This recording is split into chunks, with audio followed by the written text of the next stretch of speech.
या मगामध्ये गरम पाणी काढून घेतोय.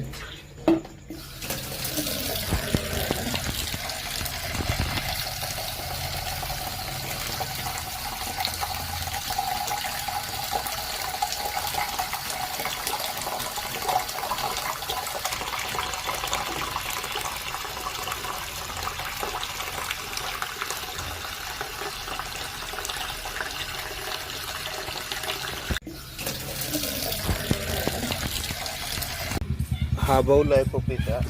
माझ्याजवळचं स्टार्टर फूड सध्या पपईचं संपलंय, त्याच्यामुळे मी काय करतोय, माझ्याकडे पपई फूड आहे. पपई फूड ही चालतं. साधारणतः एवढं एका पपईला एका टाइम लागतं. तर ही काय माहिती का, एक असं खायला टाकलं तर पिले जातं नाजूक असतात, चावायला प्रॉब्लेम येतो. त्याच्यामुळे हे गरम पाणी आपण काढले, गरम पाणी